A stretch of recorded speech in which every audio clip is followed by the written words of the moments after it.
Glory of Youth episode kedua ceritakan tentang Lu Zheng terkejut ketika dia mendengar tentang identitas wakil komandan Fang dan buru-buru lari ke komandan batalion dan memberitahukan identitas wakil komandan Fang. Keduanya menyadari bahwa masalah ini agak serius, tetapi mereka tidak tahu harus berbuat apa.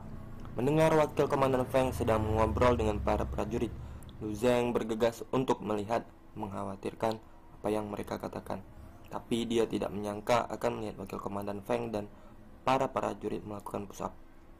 Lu Zheng segera membantu wakil komandan Feng untuk mengatakan bahwa dia berbeda dari seorang prajurit dan membuat Xiao Zhou dan Yizi memimpikannya sejenak.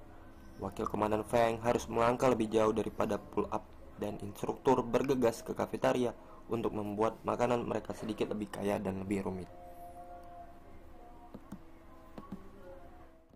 Para prajurit terkejut melihat kekayaan makanan dan buah-buahan di depan mereka. Wakil komandan Feng juga menyadari sesuatu dan segera bertanya kepada An Lei yang telah kehilangan berita tersebut. Tetapi sekarang di era internet semua orang dapat melihat foto wakil komandan Feng dan identitasnya tidak dapat dihindari. Wakil komandan Feng memberitahu mereka bahwa benar dia datang untuk melihat rekrutan kali ini. Tetapi Rocket juga mendapat instruksi baru-baru ini. Melihat festival musim semi akan segera berakhir, Lu Zheng mendengar bahwa dia ingin sekali memindahkan pertahanan. Istri dan anak-anaknya baru saja tiba dan membeli rumah. Bagaimana dia bisa menjelaskannya? Tapi An Lei dengan sungguh-sungguh memberitahunya bahwa Lu Zheng bukanlah satu-satu prajurit di brigade yang membawa keluarga, dan mereka harus menjelaskan kepada keluarganya juga. Lu Zheng dengan cepat mengetahuinya, mematuhi perintah dan mengikuti seluruh brigade ke medan perang baru. Hari ini adalah malam tahun baru dan Xiao Zhou akan pergi ke camp baru besok pagi. Tahun ini berbeda dari tahun-tahun sebelumnya karena perbekalan telah diangkut dan persiapan makanan agak sederhana dan semua orang tertekan. Lu Zheng mencoba yang terbaik untuk memberikan suasana bagi semua orang. Lu Zheng, Ouyang Jun dan lainnya memimpin dan para prajurit berteriak untuk mempertahankan rumah. Tahun baru ini berbeda dari yang kami bayangkan, tetapi hati semua orang sangat hangat, dan Xiao Zhou merasakan kekuatan dan semangatnya. 334 Komandan Brigade Yu Kuan-hai mendengar bahwa An Lei akan datang, jadi dia secara alami ingin menjambutnya. Brigade ke-334 dan Brigade 270 tiba di posisi yang sama, dan personelnya belum diatur dengan jelas, sehingga mereka semua berinisiatif terlebih dahulu dalam perjalanan ke pertahanan. An Lei juga menerima perintah tempur baru dan dia sepenuhnya mengatur untuk memerintahkan pasukan untuk memperlakukan latihan tersebut sebagai pertempuran yang sebenarnya.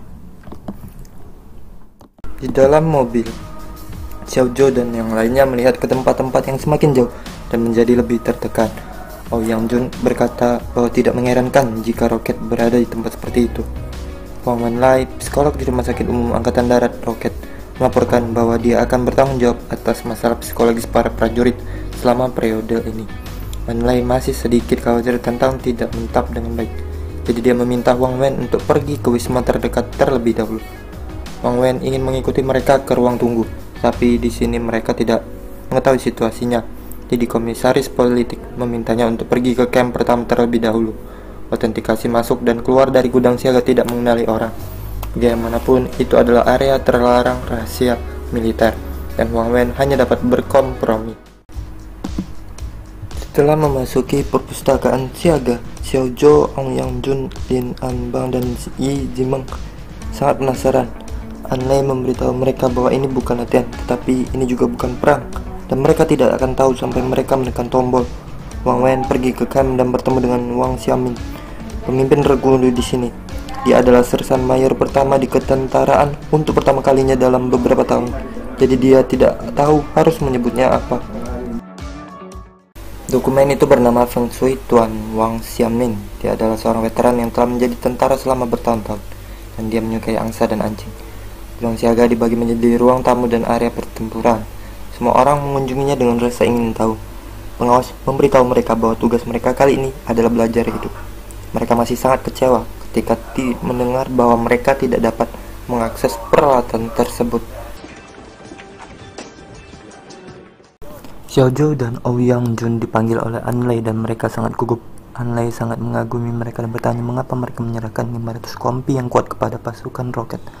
Anlei untuk sementara diberitahu bahwa dia akan pergi ke rapat, jadi dia menyerahkannya kepada Qi Peng. Dia ingin mengobrol dengan Xiaozhou dan yang lainnya, jadi dia meminta Xiaozhou dan Ouyang Jun untuk menunggu di sini sampai dia kembali. Dalam perjalanan ke pangkalan untuk rapat, sebuah mobil tiba-tiba muncul. Sopir turun untuk bertanya, tapi diarahkan ke kepalanya oleh moncong hitam di dalam mobil.